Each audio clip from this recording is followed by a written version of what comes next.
He needs to explain himself to everyone if he wants any sort of sympathy for anything, which, spoiler alert, you're not gonna get it. It's the Poker News Podcast. Ladies and gentlemen, welcome to the Poker News Podcast, episode 959, presented by 888 Poker. This is a special one. I'm Chad Holloway, joined by Mike Holtz. Mike, it's just you and I right now because Ben is at a wedding, but we've got one story to talk about in this episode, and that is Maurice Hawkins has filed for bankruptcy. Surprised by that, Mike? Yes and no. I mean, yeah, I'm surprised that that someone who's on social media talking all the time about how well they're doing in life, even though they have many outstanding debts, I am surprised that someone doing so well and winning so much money, someone who's eating on all stages, that's his name on Twitter. Come on, man. I don't know. If I'm eating on all stages, your boy's not filing for no bankruptcy. I'm just saying. Anyway, yeah, not surprised, actually. Like, surprising that he would actually do that, because it's like an embarrassing thing. I'd be embarrassed if I filed for bankruptcy. It happens to people. I know people it's happened to. I don't know anyone it's happened to who has been stealing from the poker community, though. So... Yeah, so look, if normally somebody filed for bankruptcy in their personal life, it wouldn't be something that I would be so keen to cover. But because we have been tracking this story for literally years at this point, and it is so strongly connected to poker, because as we're going to discuss in the bankruptcy filing, it connects to Randy Garcia, the man who has a judgment against Maurice. So there is a huge poker angle to all of this that we'll get into. And then at the end of the episode, I'm actually going to sit down with the attorney for Randy Garcia, Rogen Chhabra, who has filed to garnish Maurice Hawkins' winnings finally. And that's actually where I'm going to start, Mike. I don't think you know this. I got a call last week from a well-known poker player who I said I wouldn't share their name and keep it anonymous, but they were in Tunica where Maurice Hawkins was. Maurice allegedly cashed a tournament, went to get paid out, and they wouldn't pay him out because there was an active garnishment against him, finally. And come to find out that it was from Randy Garcia via Rogen Chhabra, his attorney, who operates in Mississippi. So Maurice apparently didn't find out till he went to try to collect, couldn't, and then a day later files for bankruptcy. He files for Chapter 7 bankruptcy. Poker News has obtained court documents. It was filed on 4/23/26, voluntary petition for individuals filing for bankruptcy. Chapter 7 is different than Chapter 11, which we hear a lot about with like businesses, which is more of a reorganization, if you will, whereas Chapter 7 seeks more of a discharge, right? So just trying to get rid of all these different debts. And in the petition, which was filed in Florida, which is where he lists his residence, it says that he has, I think it was assets, because you got to check these boxes, right? So like, how much do you estimate your assets to be worth? Maurice clicked the box that said $500,000 to $1 million. And then how much do you estimate your liabilities to be? He checked $100,000 to $500,000. Now, we do know that he has a judgment against him from Randy Garcia that stems back to like 2019 or something, and the amount, I think it was $115,000. But if you remember, towards the beginning of this year, we reported on this, that he had reached an agreement with Randy Garcia. Randy Garcia agreed to accept $30,000, so a huge discount. Maurice pledged to pay back $2,500 a month on the 30th of every month until $30,000 was satisfied. And as you'll hear when I speak to the attorney, he failed to do that. I think he made a couple of payments and then has fallen off, which just drives me nuts. Like, Maurice, that's such a good deal for him. Just pay $2,500 a month and satisfy the $30,000, and you would have been washed of this. And then now instead you're filing bankruptcy in what seems to be a ploy just so you can worm your way out of having to pay it back. No, absolutely. I mean, it seems like that's his... from an outside perspective, it seems pretty obvious to me. He goes to the cage, tries to get paid out. They say no. He's like, oh, I'm going to just file bankruptcy. The thing I don't understand is, how do you file bankruptcy when you're claiming on the internet that you are a high earner, higher than almost anyone else in poker? You'll take on Sean Deeb in a bet one-on-one. Sean Deeb, one of the greatest poker tournament players of all time. You're so good that you're going to do that against Sean Deeb with millions of earnings, but you cannot pay back your debts. I don't see a way that that's possible, and I think it's unfortunate. And you know what will happen is Maurice Hawkins will see this episode and he'll come out and he'll say, oh, they're all against me, it's racism, blah, blah, blah. That's bullshit, man. That's bullshit. Maurice Hawkins is a piece of shit human being, okay? He owes people money. He's not paying back debts. He's just a bad person who lies and manipulates his way through life in order to be a selfish person and get for his own gain. So anyone who thinks Maurice Hawkins is your friend or whatever, I think there's enough evidence out there to clearly show that this is the type of guy who will stab you in the back for anything for himself. So I just continue to reiterate the same thing. Nobody should be doing business with Maurice Hawkins. Maurice Hawkins should be ashamed of himself. This is insane. You owe money. Be a man and pay the money to people you owe it to. I just don't think this is something that that's normal. So you don't see this happening anywhere else in poker. I mean, the guy's filing bankruptcy, and it seems like he listed that it was not to do with business debts, that it was to do with consumer debts. Is that correct? Yeah, that's correct. And at the end of these filings, you have to list who do you owe, and he listed 24 different individuals. There was some overlap, right? He listed Randy Garcia, then also Randy Garcia at a different address. Randy Garcia's attorney, so there is some overlap. But Randy Garcia was listed several times. The IRS is listed. Some various finance and banks were listed. There were other individuals' names, though? There was a few. I think his ex-wife is on there. A couple names I don't recognize. There's a pawn shop listed on there, an auto finance company. And it doesn't say the amounts for each of these. The only amount that we know for sure is the one with Randy Garcia, because that is public record. Sure. But it's all consumer, if you will. And the hope with the Chapter 7 is if you get it granted, you get to wash your hands of that money. And like you said, Mike, Maurice is out there bragging all the time about how great he is, how much money he's won, and he's actually done quite well recently. If you look at the Hendon Mob, in 2024, he had a career year. He had $853,000 in tournament winnings. And last year, 2025, almost as good, $741,000 in career earnings.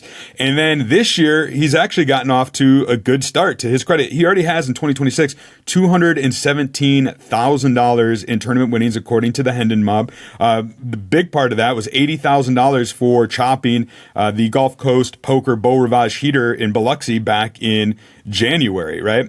And so you've got all these cashes, and you're not paying $2,500 a month. Now, look, I get it. He's backed. There's players in the South who apparently are buying his action, putting him in. He's part of a stable. I will say, what are you guys doing? I won't say those names, but if you're listening and watching this, Sure. You know who you are, and you continue to support this, and that's not good. And but like I said, like $2,500 a month, and you're bragging about all this money that you had. He's bragged that because he's won 2 rings already too this summer or this year so far. He's a 24-time World Series of Poker Circuit Gold ring winner. He's apparently got a main event seat to this summer already because he won Casino Championship at one of the stops. Like, he's on Twitter saying he's taking his kids to Disney World, and here he is filing bankruptcy. It's hard for me, or I think anybody, to feel bad for him about this.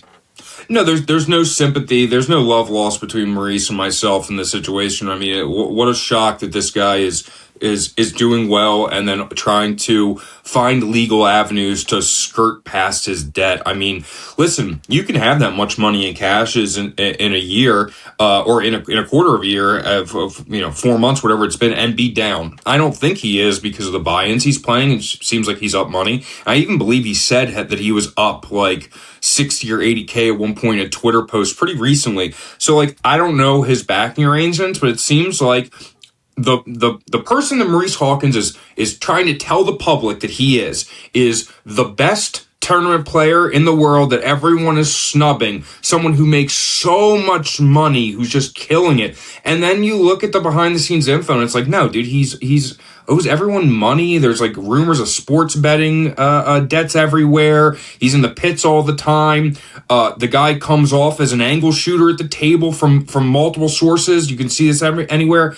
I just think that I don't know. Maurice Hawkins is just a blemish to poker, and it's unfortunate. I personally, I think it's unfortunate we have to cover someone like this so much, but this is the news, and this is an ongoing story, and it's important to keep the public informed that this guy is a piece of garbage, and nobody should be doing deals with him. And honestly, you should. I don't know, man. Is it like I can't wait to see him in public so we can have a talk. You know what I mean? I can't wait to discuss things with him and just find out why hasn't he come on the show? You know, what's the reason why you won't come on the show, man? You know, is it because you're hiding something? Is it because you know you're gonna get exposed? Yeah, it is. So I can't wait to see him in person and talk to him about it and hear what he has to say, which will be this summer. So can't wait for it. Yeah, it's going to be interesting to see what happens with him from here on out, right? Because if you're filing for bankruptcy and yet you're out there firing tournaments, like he fired, from what I understand, the Tunica main event after filing for bankruptcy. He fired in a $1,700 main event. Assuming he's going to continue to play poker because that is his trade, it's going to be hard to go in front of a judge and say, "Well, I'm bankrupt." When Randy Garcia and his attorney can say, here's some evidence to the contrary. Here's things he's been saying. Because look, he has filed for Chapter 7 bankruptcy. It hasn't been granted yet. It's got to play its way out. There's going to be in front of a judge. He's going to have to tell his side, and Randy Garcia and Rogen Chhabra will be able to tell their side because they have this judgment against him. And maybe some of the other people that are owed money, some of these businesses will fight against it as well. So it's not guaranteed that it's going to go through. If it does, Maurice is going to get away with a lot of stuff yet again. But if not, it'll fail. He'll still owe that money, and he will get garnished. You're going to hear it in a minute when I talk to Rogen Chhabra. They have garnishments against him in Mississippi right now. I think this bankruptcy filing will affect that in some regard, but it sounds like they're going to go other places, right? And actually put a bigger thorn in Maurice's side so that if he goes to Indiana, if he goes to Atlantic City, if he goes to Las Vegas, that he could potentially have his winnings garnished from those different states, right? Because it is a state-by-state process. And you got to wonder, these people who are backing him, who are putting him in action, are you going to do that when you know that anything he cashes for isn't going to go back to you? It's going to go to this garnishment? Oh, well, of course not. I mean, I can only imagine or speculate, but I'm assuming the second he went to cash and he sent that message, I mean, if I'm his backer, I'm like, yo, go, what the fuck are you talking about? Like, figure this shit out. And it seems like, to me, I mean, I don't know any other route besides bankruptcy. I'm quite shocked that he'd even be able to file bankruptcy. And originally when you texted me that he had filed bankruptcy, I kind of was hesitant. Like, man, I don't know if I really want to, like, go out there and I feel kind of like a snitch. Like, but no, once you read into it, it's like, nah, dude, this guy is, fuck that. He's robbing people who are nice, regular cats who just wanted to share in the wealth with Maurice, back him in a tournament, put their faith in him, where they put their money where their mouth is, and then they wanted to succeed. And when they did succeed, he didn't pay it back. So it's like, nah, that's really not cool. That's not. It's a situation that everyone should know about, and Maurice should be publicly shamed and embarrassed everywhere he goes. It's just all he had to do was pay back $2,500 a month until he reached the 30,000 mark. You would have had Randy Garcia come out and say, it's done, it's satisfied. Maurice would have lived up to what he said he was going to do and at least taken a step in the right direction, right? And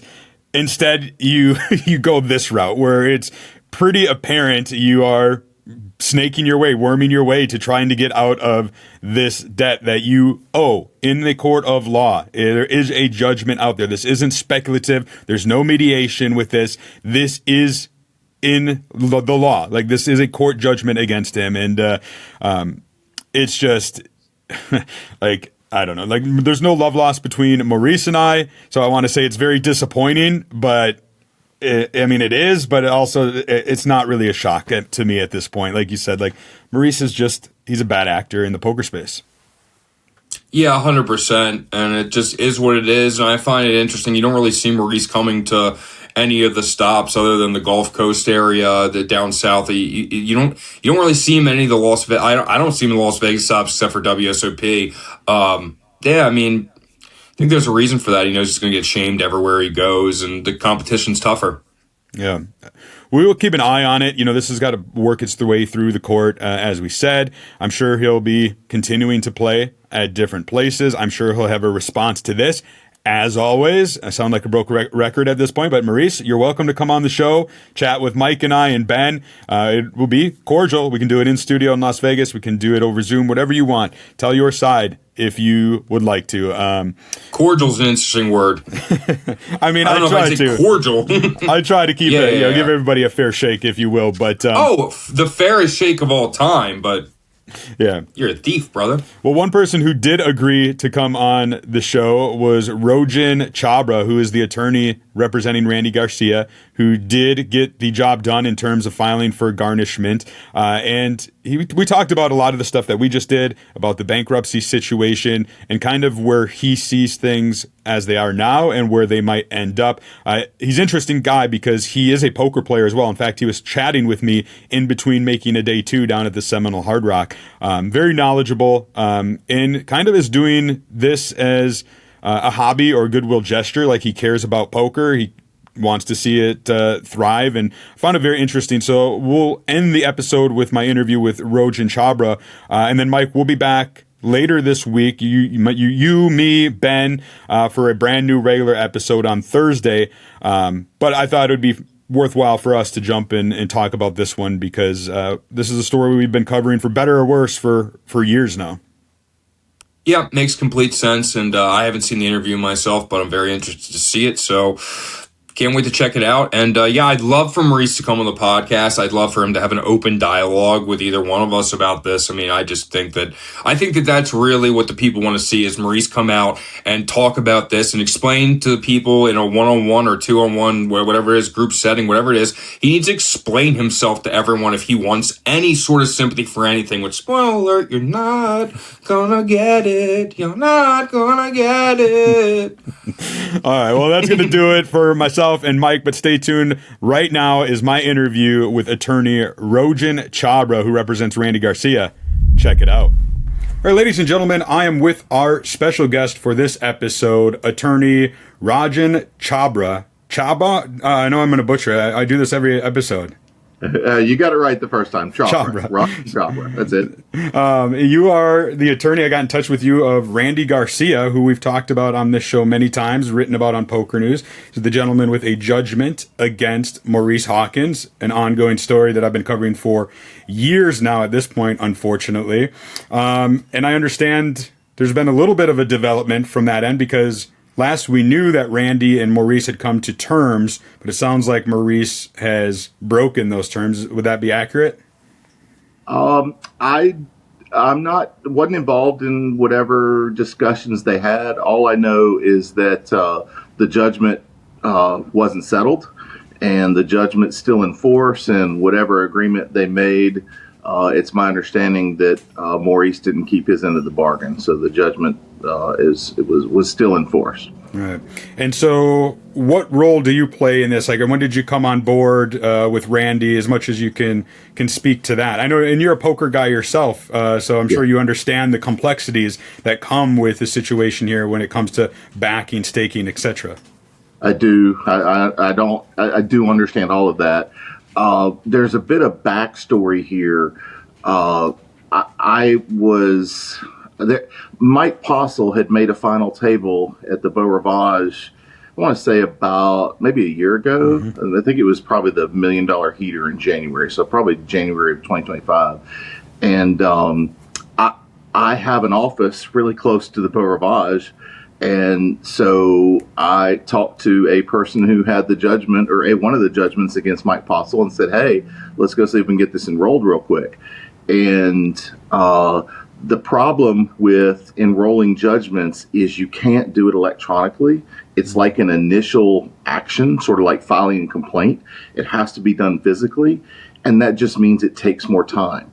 And Postle was already at the final table when I first got involved, and so I had minutes, maybe hours at the most, certainly not days, to get it done. And frankly, they held him up at the cage, from what I understand. He ended up getting paid, but I probably missed garnishing I think it was $27,000 cash. I probably missed it by an hour. I mean, it was that tight, that close. So Randy and I spoke sometime last year, and I said, hey, Maurice stops in Mississippi a lot. We know that. I mean, he goes to the Beau Rivage, he goes to Tunica, and he also goes to Philadelphia. And I said, what we ought to do is just enroll the judgments in all the poker stops now and just wait. And that way, once he shows up, I can issue an electronic writ of garnishment rather than have to go do a physical filing. So that's what got us up to last week is, I don't know, middle of last year, I had enrolled all those judgments for Randy in the appropriate courthouses and then just sat and wait for Maurice to show up in cash. And as soon as he showed up and I found out he was in Tunica, I issued a writ of garnishment to Caesars Entertainment, and technically the legal name is Robinson Properties. I issued the garnishment, and as far as I understand, they've held his funds. Yeah, that's. I did have a player reach out that was there that would seem to confirm that. That is interesting. A lot of people have wondered why Randy hasn't went through that process in the past. I know it's a little more complicated. How complicated would it be to, you mentioned the places down there near you, but what about doing it somewhere like the World Series of Poker in Las Vegas during the summer? Is it much more complicated, kind of a state-by-state basis? It's a state-by-state thing, and I don't think it would be more complicated. One wrinkle here is that because I'm a poker player and a lawyer that is trying to pretend to be retired, I'm not really retired, but I'm practicing being retired. And so I have time on my hands for projects or hobby type cases. And this is just one of those things that I'm pretty passionate about. I'd like to see everybody have integrity. And I'd like the poker world to be a safe place to be and not have to worry about getting scammed. And so I did for Randy, same thing I did for the client in the Mike Posse situation. I just did it. I paid the expenses out of my pocket. I didn't ask for anything. I didn't take a fee. If I collect one day, that might be a different story. But for now, I'm doing it that way. So to answer your question, how easy will it be to find a lawyer like me in Florida or in Nevada or in California? Might be easier than you think, but there's not a lot of lawyers willing to do what I did without any payment up front. So there could be some costs involved, but I will probably work with Randy and try to help him. But it kind of depends on how things play out with Maurice too. I mean, sure, there's still a lot of unknowns. Right. Well, I think it's admirable, somebody who works in the poker industry, and we cover all sorts of stories, and there are a lot of bad actors in this space, and a lot of people get away with a lot of different stuff, and not a lot of people are held to account. And it's nice to hear that you're out there taking the initiative and holding some people accountable for, their past actions or their past debts. Yeah. If they did withhold winnings in Tunica, what would be the next step? What's the next step in the legal process, so to speak? Well, Tunica, the casino will have to answer the garnishment, and they get 30 days to do that. And typically, unless there's some reason not to, they would have to tender the funds to my office that were withheld. But going forward, I don't think it's a secret. I know there's a public filing out there. I've not personally been given formal notice, but I can tell you I'm aware that Maurice has filed for bankruptcy. And he did it immediately after he realized the garnishment was going to hold up his funds. I say immediately after. I think it was the day after. And then, by the way, the day after he filed for bankruptcy, he went and entered the main event in Tunica. So I'm bankrupt, but I have more money to play more tournaments. Yeah, it doesn't surprise me. I have seen the court document that you speak of and can confirm it's true. And I do know, there are certain debtors listed on there, and Randy Garcia is one of them. We're not speaking for him specifically, but if somebody hypothetically were to file bankruptcy and get Chapter 7 bankruptcy, would that absolve him of a debt, much like the one due to Randy? Or a judgment? It would completely absolve and discharge. So that's what people look for in a Chapter 7 as a complete discharge. There are some exceptions. One of them is if you can show that fraud was involved. and it's more complex than you and I could do in a short interview here. Sure. I mean, that's the kind of thing that'll have to be investigated and well briefed. So the fat lady hasn't sung yet, but the fact that he's filed bankruptcy certainly changes things. I can't make any active collection efforts while the automatic stay for bankruptcy is in place. So we'll just have to see how that litigation plays out. Maybe you and I will be talking again in 6 months or so, and with a meaningful update. But for now, I don't know how that'll play out. Yeah. I'm sure we will. And I got to tell you, like, after having kind of covered this story for years, when I first spoke to Randy, I think it was in 2022. And then, of course, Maurice is no fan of mine, of the show, because we tried to hold him accountable. And I would love for this to be over. I was hopeful that when he and Randy came to an agreement, that they would be able to live up to that. But unfortunately, it doesn't look that way. And but as I said, I'm thankful. I'm sure there are others in the poker world, those listening to, that you are taking the initiative to do a positive thing for the poker world. Whether or not it comes to a positive outcome, I guess we'll have to wait and see. But, A for effort, absolutely. Well, I think the outcome is positive no matter what. We don't know exactly what the outcome is going to be, but this is a message that in the poker space, what people do is they usually try to work out their differences privately amongst themselves, and then if they can't, then they just show their receipts on Twitter, and that's usually that person, the bad actor there, loses their credibility, and nobody wants to do business with them anymore, right? So there is a step beyond that with the legal process, and this case shows that, so much so that Maurice was forced into bankruptcy. So. And that's not a place I would think anybody would want to be. If there are other people out there, in the poker space who are due money, might have a judgment in their favor, but are having a hard time collecting, especially in Mississippi, are you somebody they can reach out to? Absolutely. Yeah. What's the best way for them to do that? So my website is www.cglawms.com, and my law firm phone number is 601-948-8005. And if they call and ask for me, the receptionist is going to put them through to my cell phone. I mean, I'm very, very easy to reach.